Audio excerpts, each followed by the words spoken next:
Hi hello నమస్తే అండి. అందరూ ఎలా ఉన్నారు? బాగున్నారా? నేను కూడా బాగున్నాను. ఈరోజు నేనైతే దొండకాయ పులిహోరకు కావాల్సిన పచ్చడి తయారు చేసి పెడుతున్నాను. ఈ పులుసును గాజు సీసాలో వేసి ఫ్రిడ్జ్లో పెట్టుకుంటే 4 నెలల వరకు పాడవదు. తేమ తగలకుండా ఉంటే బయట ఉన్న 1 మంత్ వరకు చెడిపోదు. దీన్ని ఎలా తయారు చేయాలో నేను చూపించబోతున్నాను. ఎప్పుడైనా రైస్ మిగిలిపోయిందనుకోండి, ఈ పులుసు 1 స్పూన్ వేసి కలిపేస్తే తినేవచ్చండి. పులిహోర టేస్టే వస్తుంది. ఇప్పుడు స్టవ్ మీద ఒక పాన్ పెట్టుకొని అందులో 1 డ్రాప్ ఆయిల్ వేసి ఎండుమిర్చి వేసి వేయించేస్తున్నాను. ఎండుమిర్చి కొద్దిగా వేగిన తర్వాత ఇప్పుడు ఇందులో ధనియాలు, జీలకర్ర, మెంతులు, ఆవాలు వేసి కలిపేస్తున్నాను. అన్నీ 1 స్పూన్ వేసాను. మెంతులు మాత్రం కొద్దిగా తక్కువ వేసాను. నువ్వులైతే ఒక 3 స్పూన్ల వరకు వేసి కలిపేస్తున్నాను. ఇవన్నీ సన్న మంట మీద అయితే వేయించుకోవాలి. ఇవన్నీ సన్న మంట మీద వేయిస్తేనే టేస్ట్ బాగుంటుందండి. అంతే వేగిపోయాయి. ఇప్పుడు ఇవన్నీ మిక్సీలోకి తీసేసుకుంటున్నాను.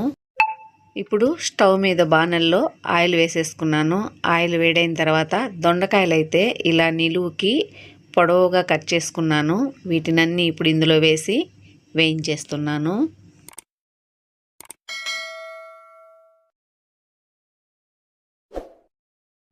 ఈ దొండకాయలు అయితే గోల్డ్ కలర్ వచ్చేంత వరకు అయితే వేయించుకోవాలి. ఇలా వేయించుకుంటే చాలు. ఇప్పుడు ఇవన్నీ పక్కకు తీసేసుకుంటున్నాను.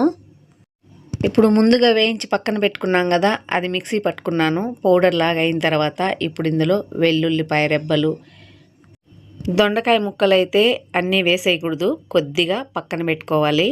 ఇవి వేసేసి కచ్చా పచ్చాగా అయితే మిక్సీ పట్టుకోవాలండి. ఎక్కువ మెత్తగా ఉండకూడదు. ఇలాగా దొండకాయలు అక్కడక్కడ కనపడుతూ ఉండాలి. మిక్సీ పట్టి పక్కన పెట్టేసుకుంటున్నాను. ముందుగా దొండకాయలు వేయించుకున్న పాన్లోనే కొద్దిగా ఆయిల్ మిగిలింది. అందులోనే ఇంకొద్దిగా ఆయిల్ వేశాను. ఆయిల్ వేడైంది. ఇప్పుడు ఇందులో ఆవాలు, జీలకర్ర, తాలింపు దినుసులు, ఎండుమిర్చి కూడా వేసి వేయించేస్తున్నాను. ఈ పప్పులన్నీ సన్న మంట మీదే వేయించుకోవాలి. మాడిపోతే టేస్ట్ అంతగా బాగోదు. ఈ పులిహోర టేస్ట్ అయితే చాలా బాగుంటుందండి.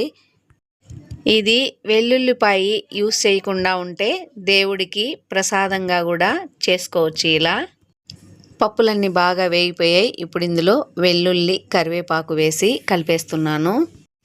ఇదేం కొత్త వంటకం కాదండి, పాతకాలం వంటకమే ఇది. అమ్మమ్మ వాళ్ళు, నానమ్మ వాళ్ళు ఇలా తయారు చేసి పులుసు అయితే రెడీగా పెట్టుకుంటా ఉంటారు. ఇప్పుడు ఇందులో 1 స్పూన్ పసుపు, 1 స్పూన్ ఇంగువ వేసి కలిపేస్తున్నాను. పసుపు ఎక్కువైనా ప్రాబ్లం ఏం లేదు. ఇప్పుడు ఇందులో ముందుగా రెడీ చేసి పెట్టుకున్న చింతపండు నీళ్ళు అయితే వేసి కలిపేస్తున్నాను. ఇప్పుడు ఇందులో కొద్దిగా ఉప్పు, బెల్లం తురుము కూడా వేసి కలిపేస్తున్నాను. ఇది ఒక్కటి రెడీ చేసి ఫ్రిడ్జ్లో పెట్టుకున్నాం అనుకోండి, ఎప్పుడన్నా పిల్లలకి లంచ్ బాక్స్లోకి ఏం వేయాలని ఆలోచించినప్పుడు ఇది వేసేసి అన్నం కలిపి ఇచ్చేసామనుకోండి, పిల్లలు చాలా ఇష్టంగా తింటారు. ఇది గుమగుమలాడుతూ వాసన చాలా బాగుంటుందండి. నువ్వులు యూస్ చేసాం కదా ఇందులో. పులుసు అయితే సన్న మంట మీద బాగా ఉడికించాలి, సగం అయిపోవాలి. అప్పుడు ముందుగా మిక్సీ పట్టుకున్నాం కదా, అది పక్కన కొద్దిగా దొండకాయలు ముక్కలుగా పెట్టున్నాం కదా, అవి వేసి ఇలా కలిపేసుకోవాలి. పులుసు ఎక్కువ రోజులు నిల్వ ఉండాలంటే ఇక్కడే మనం జాగ్రత్త పడాలి. మనం ఎంత ఆయిల్ వేసామో అంత ఆయిల్ ఈ పులుసు వదిలేయాలి. అంతవరకు అయితే ఉడికించుకోవాలి. ఇలాగా ఈ పులుసు అయితే ఉడుకుతున్నంతసేపు పులిహోర వాసనే వస్తూ ఉంటుంది. మీకు ఇంకా ఎక్కువ రోజులు నిలువ ఉండాలంటే ఆయిల్ కొద్దిగా ఎక్కువ వేసుకోండి. తగ్గినా ఏం బాధపడాల్సిన అవసరం లేదు. మనం రైస్ చేసుకుంటాం కదా, కొద్దిగా కాంచిన ఆయిల్ అయితే రైస్లో కలిపేసి మళ్ళీ ఇది వేసి కలుపుకోవచ్చు. టేస్ట్ అయితే చాలా బాగుంటుందండి. మీరు కూడా ఒకసారి ఇలా తయారు చేసుకొని మీకు ఎలా వచ్చిందో కామెంట్ బాక్స్లో తెలియజేయండి.